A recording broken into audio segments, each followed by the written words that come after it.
बिस्मिल्लाहिर्रहमानिर्रहीम अस्सलाम वालेकुम रहमतुल्लाहि व बरकातुहू। उम्मीद है आप सब खैरियत से होंगे। सबसे पहले कमेंट के अंदर दुआ लिखिए, मेरे लिए, अपने लिए, किसी के लिए भी। जो दुआ होती है जब हम लिखते हैं और लोग हमारी दुआओं पर आमीन कहते हैं या फिर बार बार हमारे लिए दुआ होती रहती है, तो वो दुआएं अल्लाह रब्बुल इज़्ज़त के यहाँ कबूल होती हैं। और हदीस पाक का मफ़हूम है, मैं अक्सर बयान करता हूँ कि गायब के लिए दुआ कबूल हो जाती है। तो इसलिए कमेंट के अंदर दुआ ज़रूर लिखिए। जो भी आपकी हाजत, आपकी ज़रूरत है, मैं भी इंशाअल्लाह वो ताला दुआ करूँगा। और आपको अगर कोई दुआ नज़र आए तो उसके ऊपर दिल से आमीन कहा करें, ताकि आपकी दुआ के ऊपर कोई आमीन कहे तो आपके लिए भी वो दुआ कबूल हो जाए। आज की वीडियो में 5 चीज़ें मैं बयान करूँगा। 5 चीज़ें, 5 मुफीद मशवरे उन लोगों के लिए जो उम्रा के लिए जा रहे हैं, ख़ुसूसन पहली मरतबा जा रहे हैं। जो बारहा जाते हैं उनको इनकी इतनी ज़रूरत नहीं है, उनको पता होता है। बहरहाल जो पहली मरतबा उम्रा के लिए जा रहे हैं वो इन 5 चीज़ों का ज़रूर ख़्याल रखें। सबसे पहली चीज़ ये है कि अपने कागज़ात जब आप अपने साथ लेकर जो जाएंगे, आपका पासपोर्ट है, होटल का वाउचर है, तो ये सारी चीज़ें आप होटल में ना छोड़ें, बल्कि आपके पास जो बैग है, आपका बेल्ट है जो आपने बांधा होता है, अमूमन मर्द बांध लेते हैं, तो उसके अंदर कोशिश करें कि रखें। अगर होटल में आपने रखना है तो किसी ख़ास महफूज मकाम के ऊपर रखें कि जहाँ से कोई भी उसको खोल ना सके। अमूमन जो शेयरिंग वाले होटल हैं, मैं ये नहीं कहता कि किसी के ऊपर बदगुमानी नहीं करता, लेकिन ऐसा हो रहा है। लोग हर तरह के हर जगह के ऊपर मौजूद होते हैं। हम मदीना मुनव्वरा में थे तो वहाँ पर एक ख़ातून के शोहर ने उसको कुछ रियाल दिए थे, जो वहीं पर काम करता था, और वो काफ़ी सारे थे, कुछ नहीं थे, काफ़ी सारे थे। उस ख़ातून के वो रियाल उस होटल के अंदर से ही निकल गए थे। अब वो किसने निकाले हैं अल्लाह ताला बेहतर जानता है। बहुत ज़्यादा वो रो रही थी कि मेरे यहाँ से पैसे किसी ने निकाल लिए हैं। तो बहरहाल उनको मशवरा तो यही दिया गया था कि आप पुलिस में कंप्लेन करें इसकी, और जो भी मामलात होंगे वो सामने आ जाएंगे। तो आप किसी के ऊपर बात को ना छोड़ें, अपने सामान की खुद हिफाजत करें। हम किसी को क्यों चोर बनने दें। तो आपने सबसे पहला जो मेरा मशवरा है, पहली चीज़ जो है वो ये है कि आपने अपना जो कीमती सामान है वो अपने साथ रखें और अपने साथ कैरी करें उसको। होटल के अंदर उसको ना छोड़ें। अगर होटल में भी छोड़ना है तो आपका कोई ऐसा लगेज, ऐसी जगह होनी चाहिए कि जहाँ से कोई भी किसी तरह से भी ना निकाल ना सके। अगर शेयरिंग रूम है तो किसी के सामने भी अपनी कोई कीमती चीज़ जो है ना लगेज के अंदर रखें और ना निकालें। तो इसमें आपकी बहुत ज़्यादा हिफाजत होगी और दूसरे भी गुनाह से बच जाएंगे। पहली चीज़ ये है।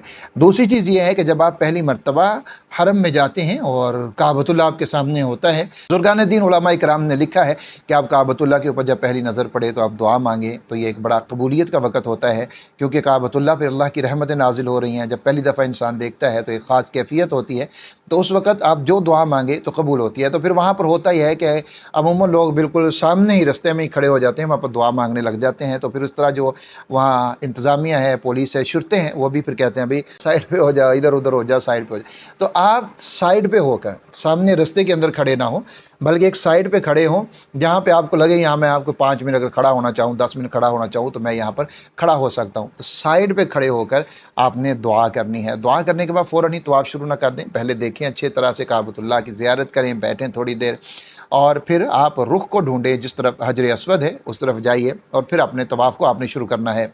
तीसरी चीज़ ये है कि तवाफ़ के अंदर कोई ख़ास दुआएं नहीं हैं। अमूमन हम किताबों के अंदर पढ़ते हैं कि ये भी दुआ पढ़ो, ये भी दुआ पढ़ो, कोई ख़ास दुआएं नहीं हैं। आपको जो याद हैं, आपको जो समझ आ रही है, अगर कोई अरबी दुआ नहीं भी याद, कोई बात नहीं है, आप अपनी दुआ अपनी ज़बान में, अपने अल्फाज में अपनी दुआ आप कर सकते हैं। हाँ, जो रुकन यमानी है और हजर अस्वद, इनके दरमियान में रब्बना आतिना फिद दुनिया हसनतन व फिल आखिरति हसनतन व क़िना अज़ाबन्नार, ये दुआ पढ़ना यहाँ पर मसनून है। तो आप ये दुआ यहाँ पर पढ़िए और बाकी जो भी दुआएं आपको याद हैं, अरबी की दुआएं वो पढ़िए जिनका आपको तर्जुमा भी याद है, और बाकी आप अपनी ज़ुबान के अंदर दुआ पढ़ लीजिए। दुआ जो है ना, अल्फाज का नाम नहीं होता, दुआ दर हकीकत कैफियत का नाम है।